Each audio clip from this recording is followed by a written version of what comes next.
Craig here, another edition of Now Age Conversations here with my friend JP Sears. Hey JP. Hey, Craig, how are you doing, I'm brother? doing all right. How are you doing? Well, pretty good for a redhead. Oh, there you go. Yeah. Tomorrow I'll be redhead, so I'll be able to report back. So Yeah. JP, in case you don't know, the YouTube series Ultra Spiritual, the ultra popular Ultra Spiritual Life YouTube series, JP is the man behind that series, and I'm impressed because you kind of cracked the code on poking fun at the sort of self-righteous superiority of New Age kind of, you know, idiocy, we'll call it. And Yeah. you've got a video called "If Meat Eaters Acted Like Vegans," got over 6 million views, which is quite funny. So first, I was like, congratulations, because Oh, thank somebody had you. to crack the code, and I'm glad it was you. Um, and so, for the seven remaining people on Earth who don't know about ultra spiritual, so what is it, and how'd you arrive there? Yeah, so ultra spiritual, I guess it's a term I coined, and I've got my ongoing video series that's named after ultra spiritual, a book that's been released called How to Be Ultra Spiritual. So for me, what ultra spiritual is, it's the ego that's involved in our spiritual life or spiritual practices.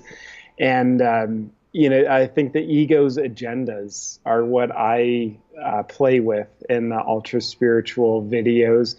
And to me, how it came about was I started to look at my own life to a little bit of a deeper degree than I had been. I had been living in Southern California for 10 years and my spiritual life was running rampant, which is great, like so much benefit from that.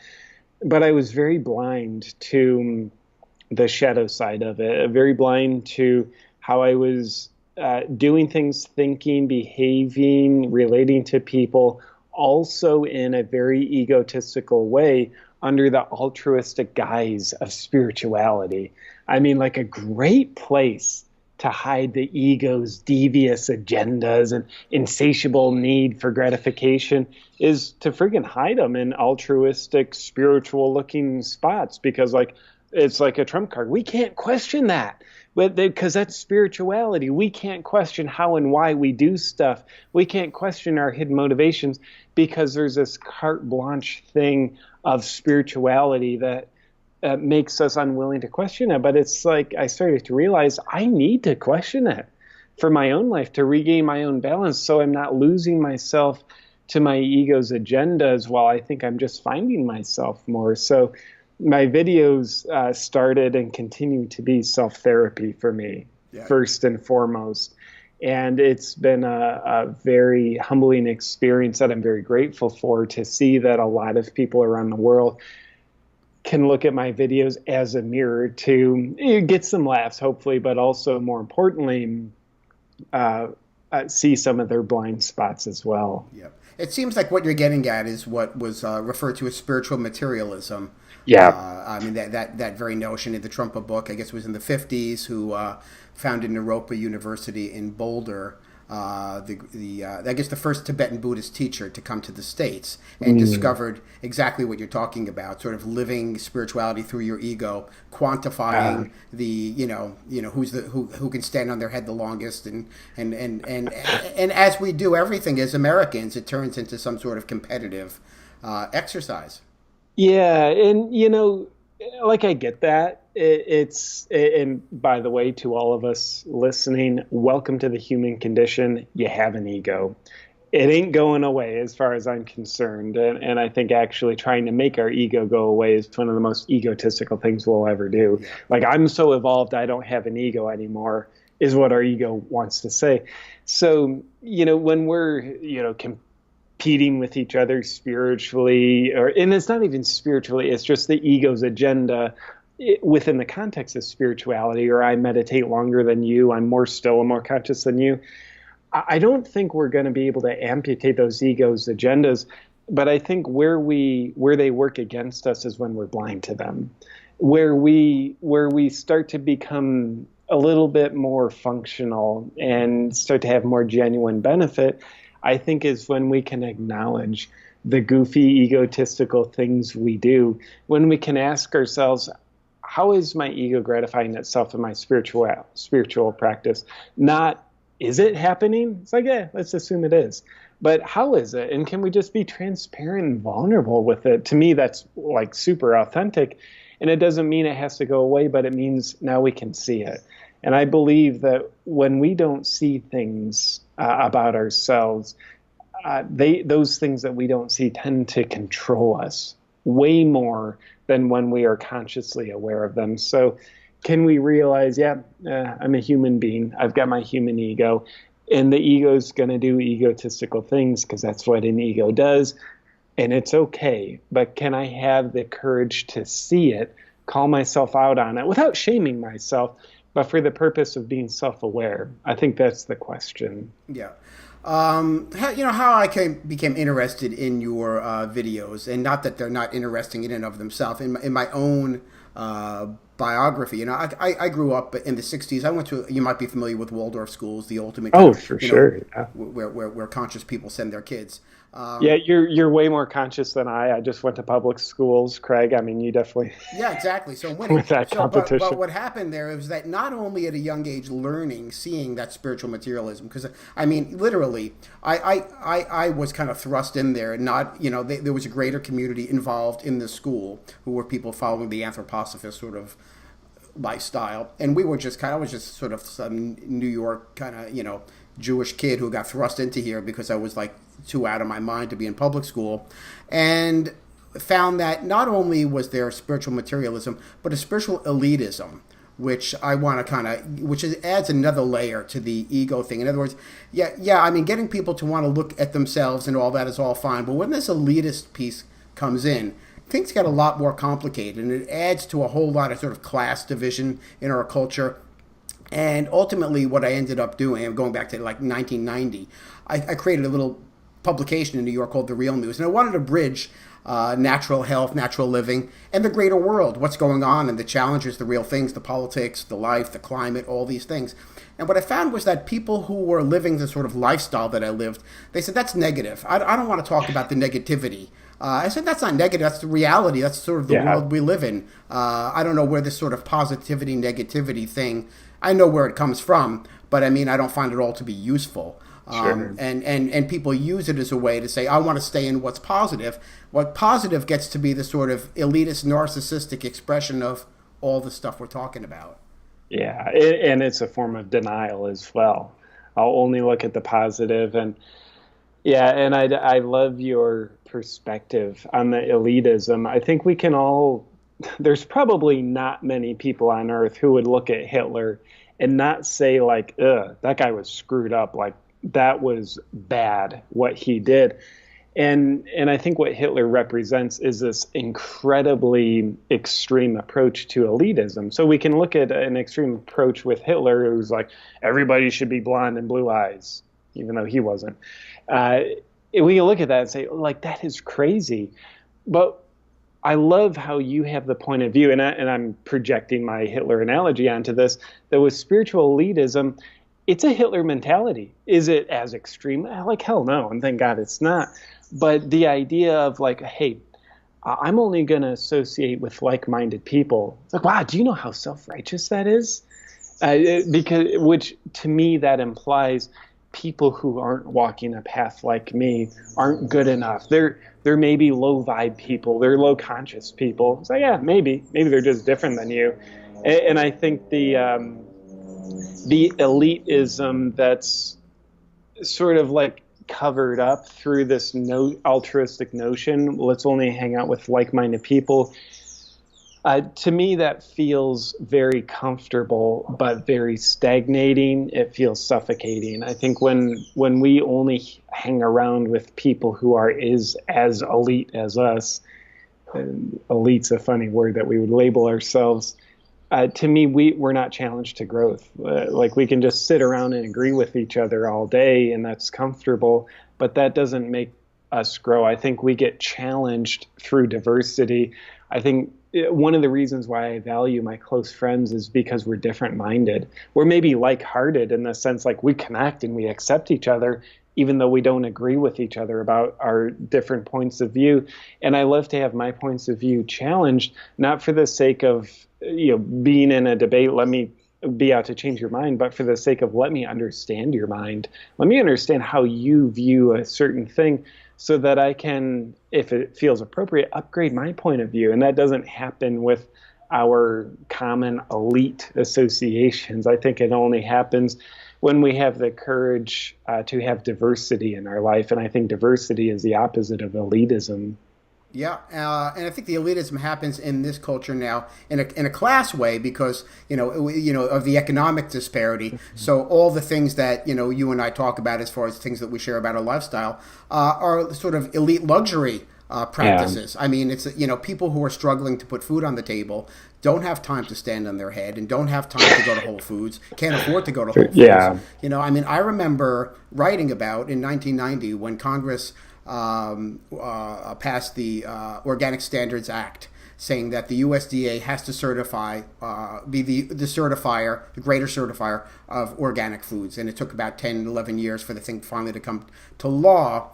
And what happened, before then, it was sort of a back to the land thing. I mean, I may remember, food co-ops and all that when I was a kid. And what food co-ops now is they look like little Whole Foods stores, Sure. And it's become a big packaged food industry. And I mean, the idea of whole paycheck didn't come out of nowhere. Sure. And so now, even going into food co-ops, it's not everything it's not for everybody. It's not for, people of color, communities. And as far as I'm concerned, if we're not being really democratic and being really egalitarian with all these things, we're not lifting all boats with all this stuff we're talking about, then what's the point of it all? Yeah. Yeah, I really value how you see that. And I agree. How do we lift all boats with our, call it messages and pursuits of the world? And to me, something that any human being can connect with, what's available to all people, no matter what the class, is what the Dalai Lama would call his only religion, which is kindness. And I would add to that acceptance. Accepting people as they are. It's an act of compassion that's available to all of us. The idea of we shop at a place that is very expensive and wear these spiritual looking clothes. And I go to yoga classes that are, $15 a pop, which it absolutely, as you mentioned, that filters out a lot of people. It doesn't really filter out people like us, but it filters out a lot of other people. And I'm not saying I don't want to do those things. I do those things, and I'm glad I do. But I want to realize that that's not the heart of the matter. I think the heart of the matter is being able to connect with people from the heart with acceptance and kindness and realize that's the real value. These things, the things at Whole Foods, the yoga mats, the yoga classes, the spiritual looking clothes, those are things. And I think something I need to be reminded of often is value people and use things. Don't value things and use people. So if we start to value things as though they're our growth and our spiritual connection, then I think we are absolutely losing ourselves while kidding ourselves into thinking we're finding ourselves as we lose ourselves. But kindness, acceptance, to me, those things are some of the most valuable resources on earth. They're incredibly sustainable, incredibly renewable. They don't cost anything because they're priceless. And to me, those are the resources that actually help create peace inside and inner fulfillment, which I don't think the things can even hold a candle in the wind to. Yeah, amen. My delusional opinion. Yeah, and that comes in the face of the sort of fear-driven, materialistic kind of culture that we're all living in now. And it seems to me that you see a lot of people sort of just, coming into meditation, or let's say, for instance, the McMindfulness industry. Okay, which has become McMindfulness. I mean, good. That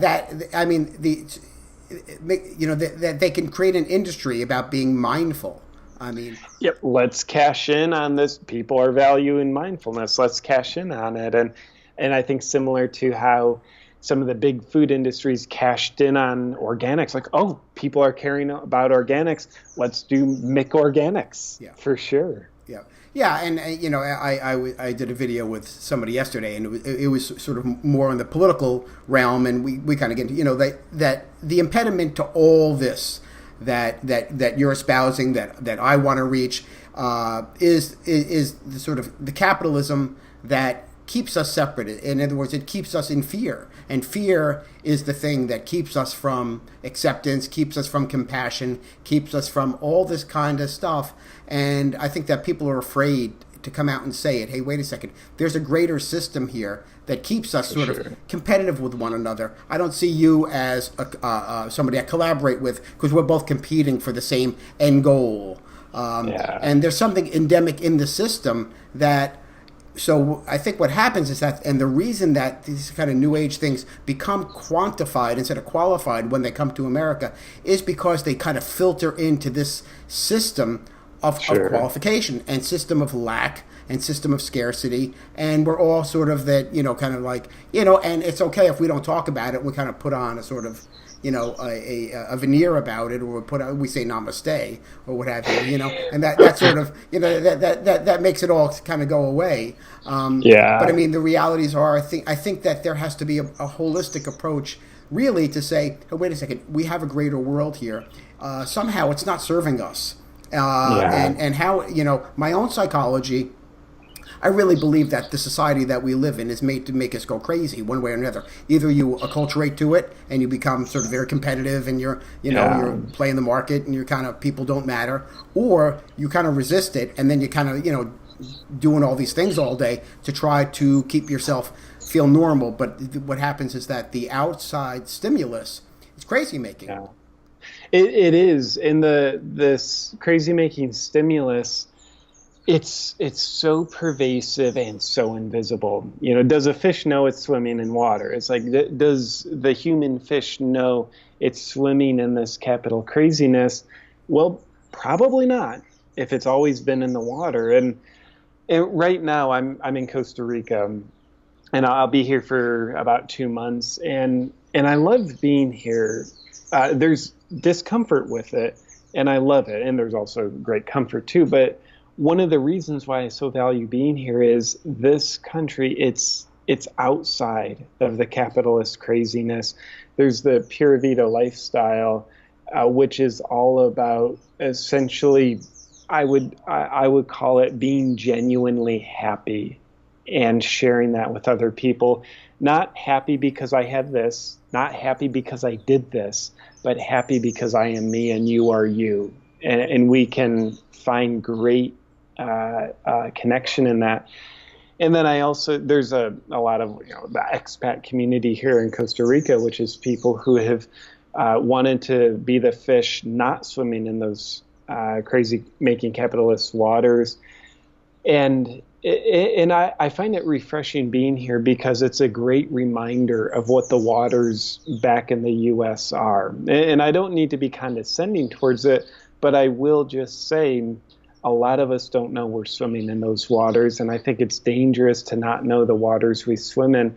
And I think one of the ways that I become blind in my own life is when I'm self-absorbed. That might be self-absorbed in my own schedule. This is all important. And I can take that a little bit further and realize when I'm self-absorbed in my own country, my own society, I realize I've really got my head up my own ass. And cool, I want my ass, I'm not going to amputate it, but to take my head out of my ass and experience other dimensions of life, get out of my country, get out of my own self-absorption, not only does that help me see what else is alive and living in the world outside of my own delusional reality, but it also helps allow me to be in the observer role, to observe these crazy making capitalist waters. Ram Dass has said, you can't get out of a jail you don't know you're in. Yeah. You can't get out of waters you don't know you're in. If you want to swim in them and play the game, cool, that's your choice, but at least let it be a choice rather than just a programmed kind of zombie thing. Well, this is what I'm born into, so I'll pretend I'm not born into this. I'll just pretend this is the way the universe is. But it's like, yeah, we have a choice. And I think doing the same thing over and over again, we all know that that's insanity. And the idea of finding happiness in this pursuit of happiness that is not angled towards happiness, that's insane. If I can only acquire this much status, this much possessions, this much capitalism, then I'll be happy. It's like, well, it hasn't happened yet to anybody. So, I mean, I think people have achieved happiness in spite of the kind of the materialistic thing, but I don't think the materialistic thing has contributed to anybody's happiness. I think it's created gratification, but not happiness. So, yeah, long story short, I think when we can become the observer, get our heads out of our own asses of our own society, our own world, we can actually see where we've been, where we're swimming, and then we can have a little bit more of a real conscious choice. How much do I want to play this game? How much do I want to lose myself in it, if at all? Yeah. And the point about the McMindfulness is that it imparts upon the individual. In other words, if you're swimming in those waters and nobody's telling you that the waters are there, or that it's imposing, and that it feels discomforting and threatening and all that, but it's your own thinking. In other words, you're not this enough, you're not that enough, you're not not enough, and there's so much available. I mean, I saw the video you did at the Tony Robbins thing, and I thought that was brilliant, because I kind of find that stuff, where there's a kernel of wisdom and all the stuff that he's got, because none of it's really his. Let's face it. It's kind of recycled this and that and the other that's been around. But it becomes dangerous, and it doesn't tell people, no. The reason you're at where you're at is because you're in an unfair system. It's the system you need to look at. It's not you. You're okay. Yeah.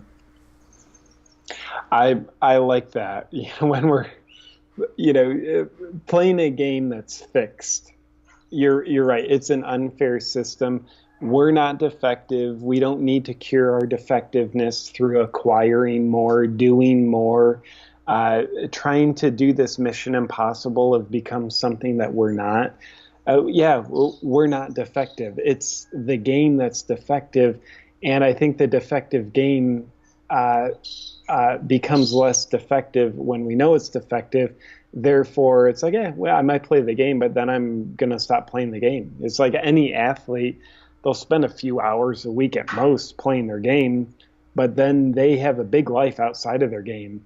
But like, if you just imagine a football player who's thinking he needs to play football 24/7, we realize, like, one, that game would stop being enjoyable, and two, he's going to be beat to hell. Yeah. And I think we beat the hell out of ourselves relentlessly playing the game, never stepping out of it, and enjoying something that's playful, enjoying something else that life has to offer, including ourselves. Like, we are not the game, but when we self-identify and think I am the game, we're identifying with something that we're not, which to me, that means we're betraying ourselves. And to me, some of the greatest suffering that we can ever encounter is when we think we're something we're not. It means we're like separated from ourselves. And that's a very painful place to be in for a while. Yeah. I mean, I think that any of these weekends, empowerment workshops, I'd sign up for them if at the end they said, we're going to start a movement together. And that movement's going to do so-and-so, and it's going to address things in our society. They're going to make lives better. And as a result of life being better, you'll feel better. Then I'd sign up. But if it's about something that just says, no, it's your inner workings, and you need to sort of accommodate to whatever that, or to your prison cell, I mean, it could be a smaller prison cell, it could have less water, and all that. That's to me the metaphor for what's being sold in a lot of these conversations. You have a book out. I want to talk a little bit about your book. Yeah, my book, How to Be Ultra Spiritual, 12 and a half Steps to Spiritual Superiority. So it's my satirical look at the New Age culture, the spiritual culture, doing my best to use a samurai sword of satire to slice through the spiritual materialism and the psychological scar tissue that limits us. And so when people read it, hopefully they'll get a laugh and be entertained, and hopefully they'll also encounter the deeper messages that I embed within the comedy, the deeper messages which, for me, advocate people to realize and let go of that which served them that no longer serves them.